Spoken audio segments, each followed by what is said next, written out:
Bonjour, j'espère que vous allez bien et que vous avez passé des bonnes vacances. Je fais cette vidéo pour vous expliquer le travail de la semaine. Je vais vous lire ce que j'ai écrit sur la fiche. Alors, le thème c'est les grands explorateurs. Donc j'ai rappelé le titre de la partie, enfin de la... comment dire, la partie du programme qu'on fait jusqu'ici, c'est le voyage à l'aventure, pourquoi aller vers l'inconnu. Et on est dans la deuxième partie, pourquoi partir. La première séquence était Jack London, un écrivain aventurier, et là on est sur pourquoi partir. Pourquoi partir à l'aventure? Pourquoi partir vers l'inconnu? Qu'est-ce qui motive les vagabonds, les voyageurs, les explorateurs, etc. Pour répondre à cette question, nous avons étudié des textes de Jack London, de Nicolas Bouvier, de Sylvain Tesson et de Jean-Christophe Ruffin. Et j'espère que vous vous en rappelez. Ils avaient chacun des motivations différentes pour partir. Cette semaine, nous allons faire un grand bond en arrière et nous intéresser aux grands explorateurs. Ceux qui ont vécu les grandes expéditions des 15e et 16e siècles, une époque qu'on a appelée les grandes découvertes.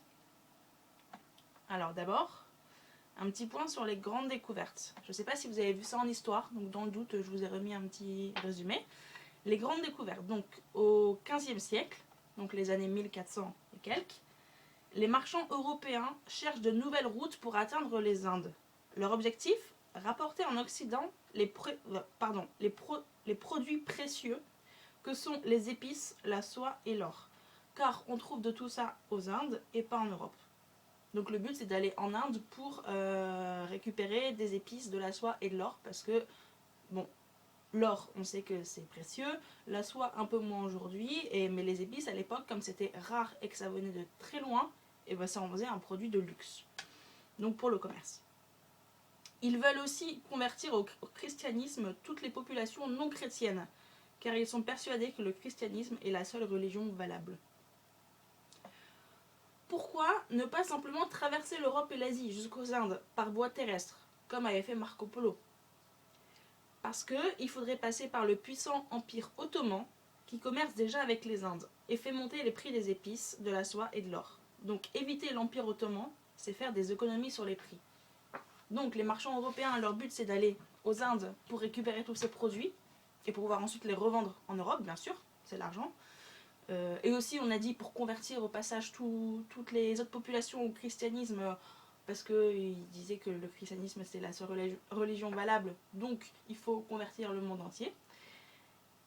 Et ce que je dis ensuite, c'est que si on est en Europe et qu'on veut aller en Inde, il suffit d'aller vers l'Est et de traverser l'Europe de l'Est et l'Asie et d'arriver en Inde par voie terrestre, donc avec des chevaux, avec des charrettes, tout ce que vous voulez. Le problème, c'est que si on fait ça, sur la route, on passe par l'Empire ottoman, qui était à peu près au niveau du Moyen-Orient, mais c'était un énorme empire, donc c'était hyper étalé.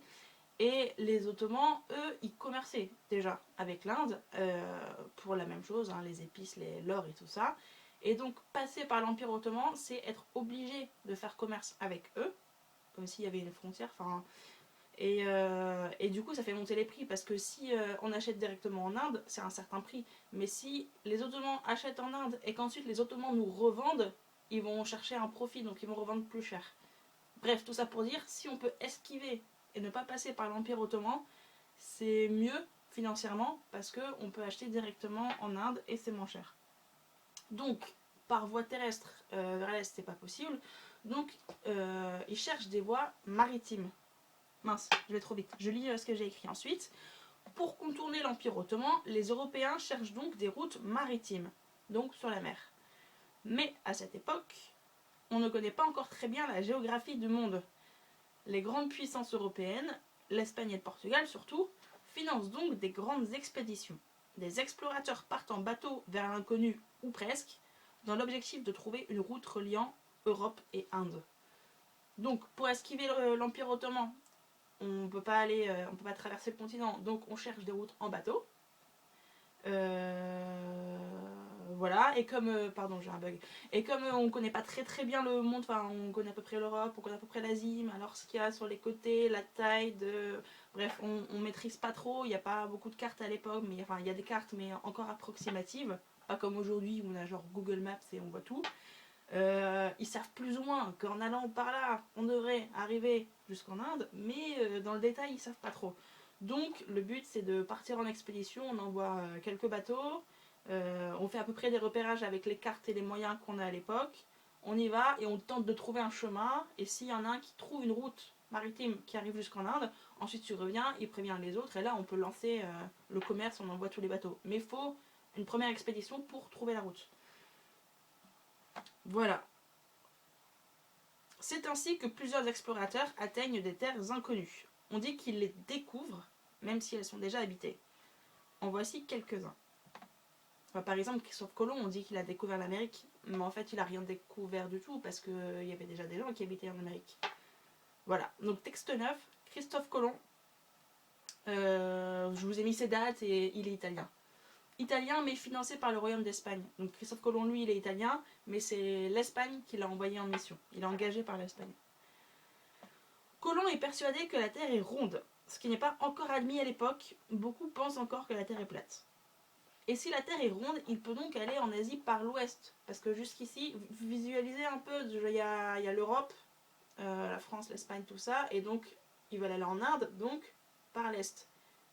Soit voie de terre, soit on passe en dessous de l'Afrique et on remonte, mais c'est un peu long. Et Colomb lui dit, non mais attendez, la Terre elle est ronde. Ça veut dire, si je pars par là, normalement je fais un tour et j'y arrive en Inde. Donc lui c'est le premier à dire, en fait, on va partir par l'ouest. C'est son projet. Il persuade le roi d'Espagne de financer son expédition et effectue 4 voyages dans les Caraïbes, des îles en Amérique, en pensant qu'il est en Asie. Donc Christophe Colomb, il s'est trompé. Il est arrivé, il a dit ok, donc là, on est en Espagne. Si je pars par là, normalement, j'arrive en Inde, en Asie. Sauf que lui, il est parti, il a voyagé, et il est arrivé, bam, sur les côtes américaines. Mais comme il n'était pas au courant qu'il y avait l'Amérique, il est arrivé, il a fait oh bah c'est bon, on est en Inde. Et voilà. Et c'est pour ça d'ailleurs que les habitants de l'Inde, d'Amérique, on les a appelés les Indiens d'Amérique, parce qu'ils pensaient être en Inde. Donc Christophe Colomb, il arrive, il pense qu'il est en Asie. Il meurt sans savoir qu'il a découvert un nouveau continent. Alors, le texte. Un extrait de son journal de bord. En la présente année 1492, Vos Altesses, en chrétiens catholiques et princes qui chérissent la sainte foi chrétienne, m'anoblirent, afin que dorénavant je m'appelasse don, et fusse grand amiral de la mer Océane et vice-roi et gouverneur perpétuel de toutes les îles et de la terre ferme que je pourrais découvrir et conquérir. Je vous ai mis un peu de vocabulaire. Quand il dit Vos Altesses, il parle du roi et de la reine d'Espagne. Donc en la présente année 1492. En cette année 1492. Vos Altesses, donc le roi et la reine. En chrétiens catholiques et princes qui chérissent la sainte foi chrétienne, donc le roi et la reine qui êtes des chrétiens catholiques et des princes qui respectent le christianisme, m'anoblirent.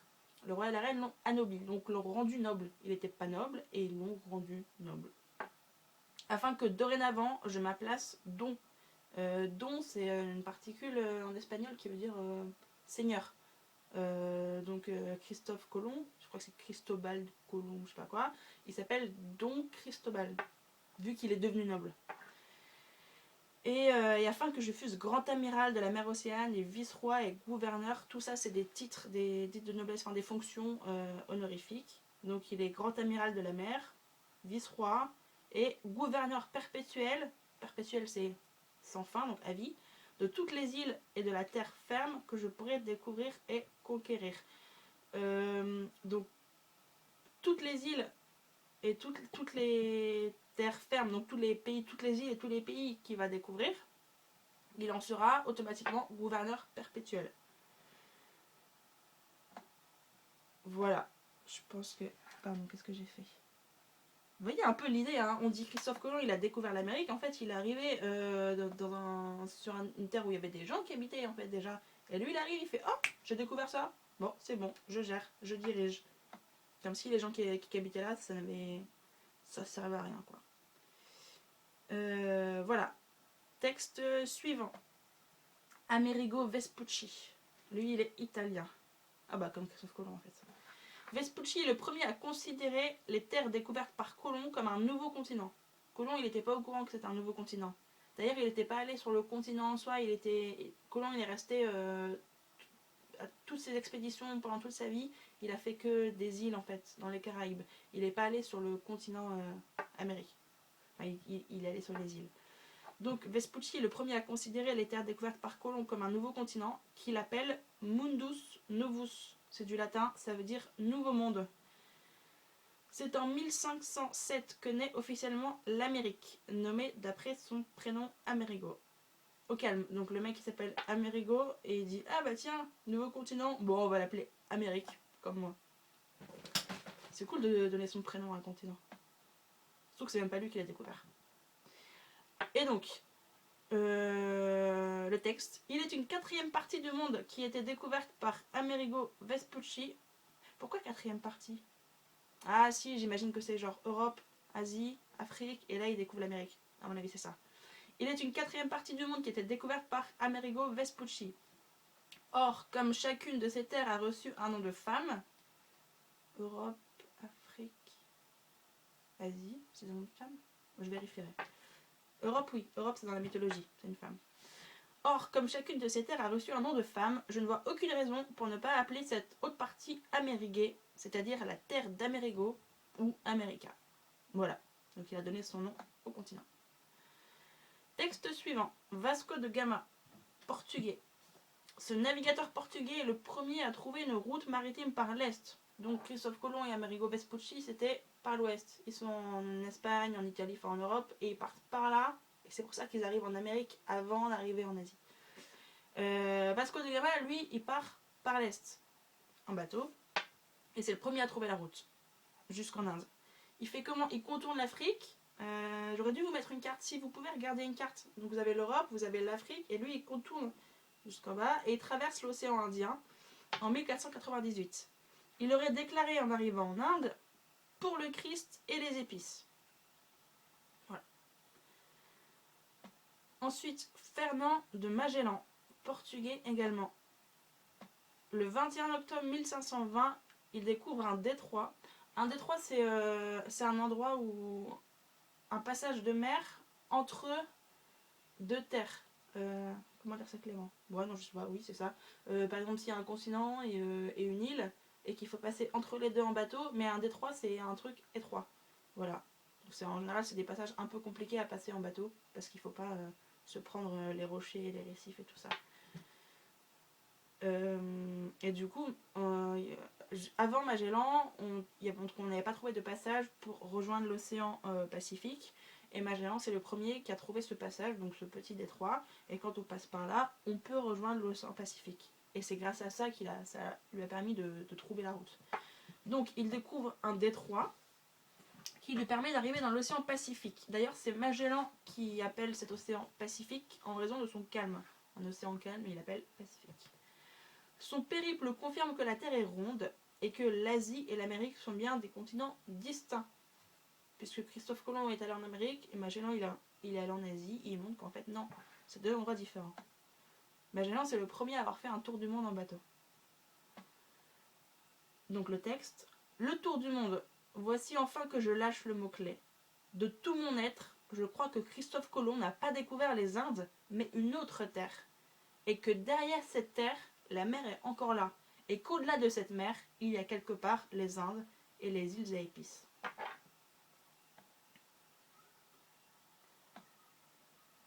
Ensuite, Hernán Cortés, espagnol.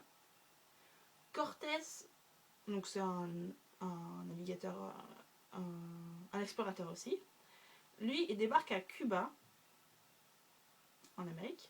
Et là, il entend parler des richesses des Aztèques au Mexique. Attiré par ces richesses, il part alors au Mexique et pille leurs trésors et commet d'épouvantables massacres. Il prend possession de la capitale et en fait bâtir une nouvelle, Mexico, puis il colonise ce qu'il appelle la Nouvelle-Espagne. Donc il va au Mexique pour voler, piller, massacrer, et ensuite il prend possession du Mexique et il dit « Allez, ça s'appellera Nouvelle-Espagne ». En arrivant au Mexique, il aurait dit « Je ne suis pas venu pour cultiver la terre comme un laboureur, mais pour trouver de l'or ». Les motivations du gars sont claires. Ensuite, Jacques Cartier, un Français. À force d'expéditions, l'Espagne et le Portugal colonisent de plus en plus de nouveaux territoires. Pour éviter les disputes, donc un peu partout sur le globe, pour éviter les disputes, le pape partage le monde entre les Espagnols et Portugais. Genre oui, toi t'as découvert ça, toi t'as découvert ça, on va dire allez, tout ça c'est à toi et tout ça c'est à toi. Et du coup le roi de France, François Ier, il est pas content parce que il fait pas partie du partage. Donc il envoie Jacques Cartier trouver lui aussi un passage vers la Chine en déclarant, donc le roi aurait déclaré: je voudrais bien voir la clause du testament d'Adam qui m'exclut du partage du monde. Adam dans la religion chrétienne c'est le premier homme. Et donc la clause du testament d'Adam qui m'exclut du partage du monde, vu que c'est le pape qui a décidé de partager le monde en deux, le roi de France il fait oui, enfin c'est un peu comme s'il disait, et c'est écrit où dans la Bible cette histoire que c'est Espagne et Portugal et que moi j'ai rien. Est-ce que sur le testament d'Adam, le premier homme, il y a une phrase qui dit ça ce sera pour l'Espagne et ça sera pour le Portugal. C'est un peu une blague en fait, une blague de roi quoi. Donc vu qu'il n'est pas d'accord avec ce partage, il envoie Jacques Cartier pour que Jacques Cartier lui aussi trouve une route pour que eux aussi ils puissent conquérir des terres. En 1535, Cartier croit avoir découvert la Chine, mais il est en réalité au Québec, au Canada. Il va faire un peu une erreur à la Christophe Colomb quoi. Pareil, il est parti, lui il a monté un peu plus que Christophe Colomb. Colomb il est arrivé aux Caraïbes, Cartier il est arrivé au Québec. Et il pensait être en Chine, mais pas du tout. Il nomme la ville Mont-Royal, qui est devenue Montréal aujourd'hui, en hommage au roi de France. Royal, roi. Voilà. Texte suivant, et je crois que c'est le dernier, c'est Jean de Léry. Jean de Léry, qui est français aussi, je n'ai pas écrit. Ah si. Ce voyageur et écrivain français arrive au Brésil en 1557. Converti au protestantisme, je ne sais pas si vous savez ça, si je crois que vous l'avez vu en histoire. Dans la religion chrétienne, il y a plusieurs branches. Il y a les catholiques, les protestants et les orthodoxes, j'espère ne pas dire de bêtises. Et donc, à cette époque-là, c'est un peu la guerre entre catholiques et protestants. Et Jean de Léry, lui, il est protestant. Et donc, et comme c'est la guerre entre les deux, il y a des protestants qui sont partis au Brésil. Donc Jean de Léry, il arrive au Brésil. Il rejoint des Français qui sont partis pour échapper aux persécutions des catholiques. Mais il est chassé et il doit partager la vie des Indiens Tupinamba. Je sais pas comment ça se dit. Bref, il peut pas rester avec les Français et donc il part vivre avec les Indiens. 20 ans plus tard, il fait le récit de son voyage dans un livre qui s'appelle L'histoire d'un voyage fait en la terre du Brésil. Et au début de ce livre, il écrit: dans cette histoire, mon intention et mon propos consisteront uniquement à faire connaître ce que j'ai vécu, vu, entendu et observé. Donc son livre, ce sera un compte-rendu de son expérience au Brésil. Ça vous rappelle pas quelqu'un ? Dans cette histoire, mon intention et mon propos consisteront uniquement à faire connaître ce que j'ai vu, entendu, vécu, vu, entendu et observé.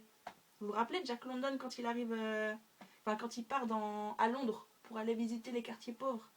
Il dit moi on m'a raconté des choses, moi j'ai lu des choses, mais je crois pas ce que j'ai pas vu de mes yeux, donc je vais y aller moi-même et je vais voir et je vais raconter.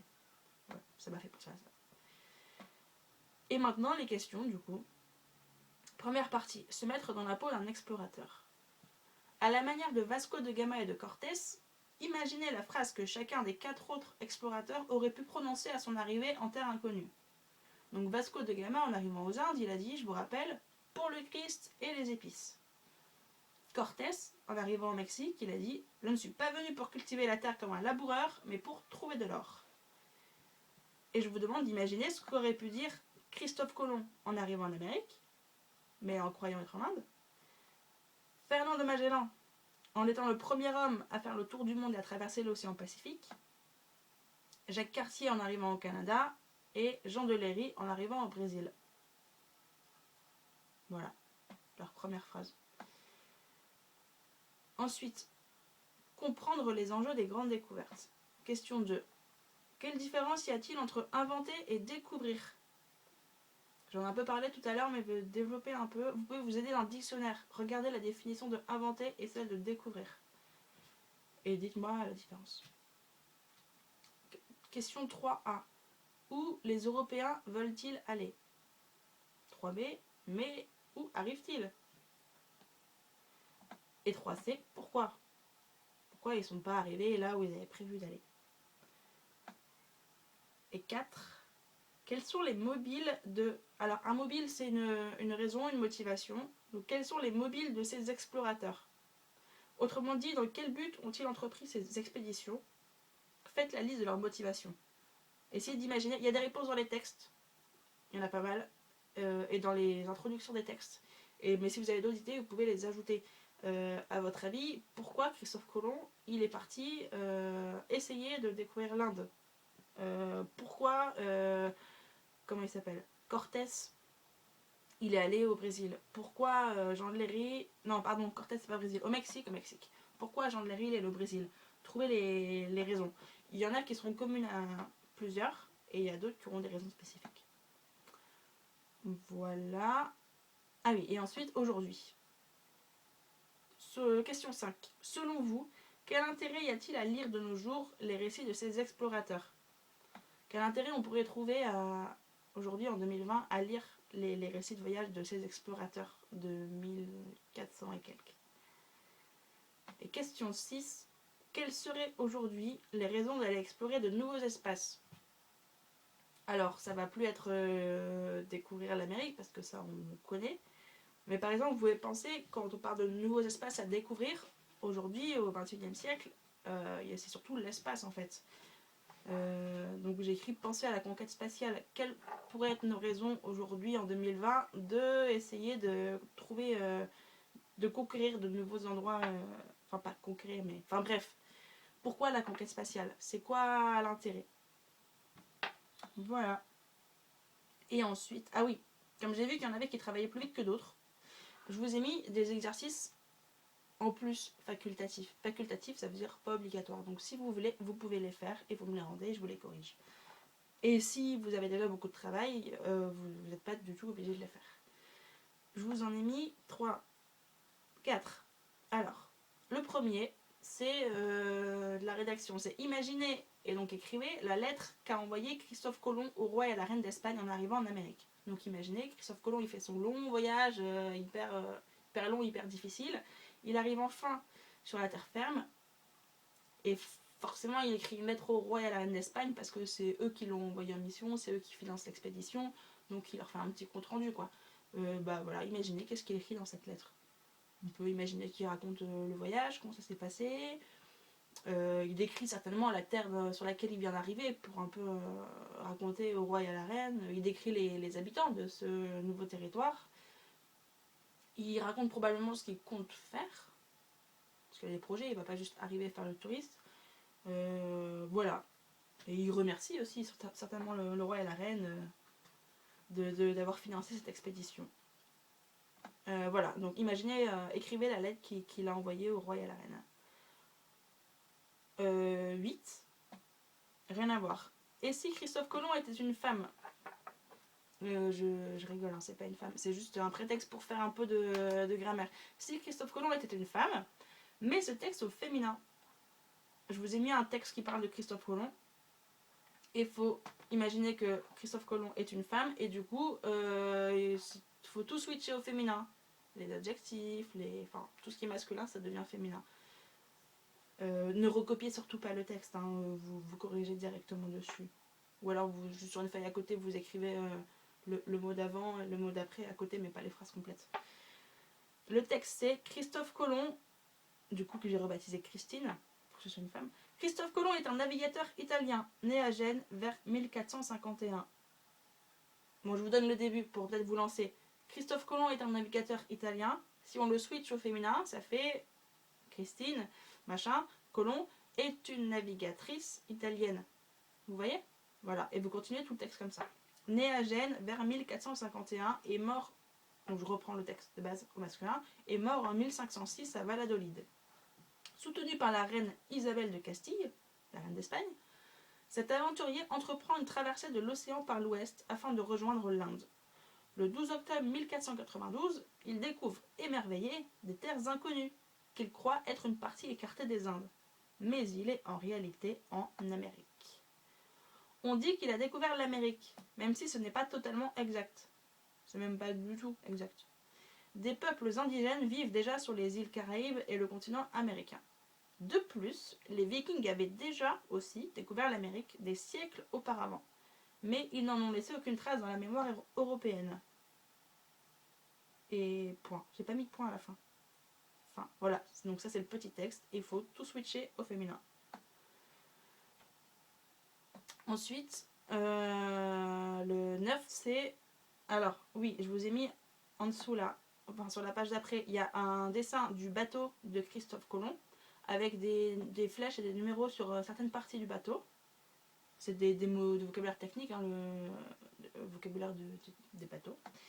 Et un mini-texte qui décrit le bateau. Et du coup, en lisant le texte, il faut essayer de deviner qu'est-ce qui est où. Et tous les mots que j'ai mis en jaune, il faut les mettre avec le bon numéro.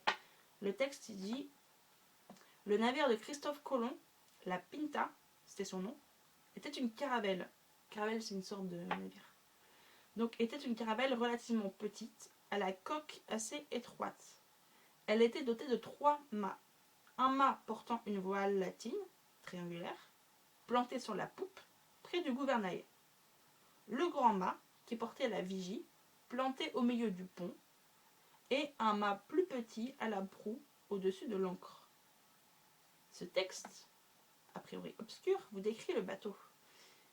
Peut-être qu'il vous manque quand même du vocabulaire.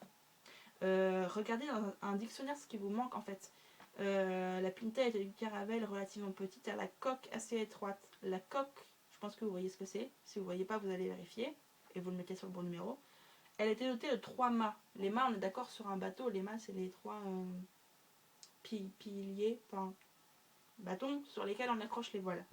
Bâtons, n'importe quoi. Donc il y a 3 mâts. Il y a un mât qui porte une voile latine, donc c'est une voile triangulaire. Là sur le dessin, vous pouvez la repérer. Qui est sur la poupe. Donc là où il y a la voile latine, c'est la poupe, près du gouvernail. Le gouvernail, c'est le volant du bateau. Le grand mât, c'est le grand, qui portait la vigie. Vous voyez ce que c'est la vigie? Il faut lire Astérix. Qui est planté au milieu du pont. Et un mât plus petit à la proue, au-dessus de l'ancre. Voilà. Et enfin, mais j'aurais peut-être dû le mettre en premier, des histoires à écouter. Je les ai pas toutes écoutées, mais j'en ai écouté quelques-unes et elles sont vachement bien. Sur le site de France Inter, la radio France Inter, je vous conseille d'écouter le podcast qui s'appelle Les Odyssées. Ce sont des histoires courtes, environ 10 minutes, ça va, qui racontent la vie de personnages célèbres. Et c'est très chouette à écouter. Je vous ai mis le lien vers le site de France Inter et la page du podcast Les Odyssées. Normalement, c'est pour... Il y a écrit 7-12 ans. Peut-être que vous allez trouver que c'est un peu trop enfantin. Mais, enfin, je sais pas. Moi, franchement, moi-même, je les ai écoutés et j'ai trouvé ça cool. Déjà parce que c'est court. Du coup, en 10 minutes, on a un résumé de la vie d'un personnage célèbre. C'est quand même pratique. Et puis du coup, comme c'est destiné peut-être à des plus petits, il y a un peu de la musique, il y a un peu des voix. Du coup, c'est rigolo à écouter. Et donc, je vous ai sélectionné, il y a plein de personnages célèbres, il y a Marie Curie, il y a des scientifiques, des historiens, des personnages historiques. Et moi, forcément, je vous ai fait une sélection en rapport avec le cours d'aventurier plutôt. Donc, il y a 2 épisodes de 10 minutes sur Christophe Colomb qui s'appelle Le grand voyage de Christophe Colomb, la découverte de l'Amérique. 2 épisodes. Il y a, sur Marco Polo, il y a L'explorateur Marco Polo et les merveilles du monde. 2 épisodes aussi. Il y a, j'ai pas encore écouté ça, Les aventuriers du grand froid, l'expédition d'Ernest Shackleton. Je ne connais pas, mais vu le titre, à mon avis, ça peut être cool. Les aventuriers du grand froid. C'est sûrement quelqu'un qui allait au pôle Nord, dans l'Arctique ou un truc comme ça. Peut-être la ruée vers l'or, on sait pas. Je vais l'écouter. Il y a aussi sur Alexandra Davinel, parce que des hommes, c'est sympa, mais il y a aussi des femmes aventurières. Alexandra Davinel, c'est une aventurière sur les routes de l'Himalaya. Il y a un épisode sur elle. Et enfin, les aventuriers d'aujourd'hui, plus récents, il y en a Il n'y a pas son nom. Il y en a un sur Neil Armstrong, le premier homme à avoir marché sur la Lune. Mission Apollo 11, l'histoire du premier homme à avoir marché sur la Lune. Parce que c'est une expédition aussi d'aller conquérir la Lune. Voilà, et donc vous avez plusieurs épisodes là, je vous conseille fortement de les écouter, franchement c'est cool, mais vous n'êtes pas obligés, pas tous, enfin je vous laisse gérer. Et si jamais vous les écoutez, n'hésitez pas à me dire ce que vous en avez pensé, ça m'intéresse. Et voilà, bah c'est tout pour aujourd'hui, j'espère que ça va, c'est clair, et si vous avez des questions, vous me contactez, enfin vous n'hésitez pas. Bon courage, à bientôt.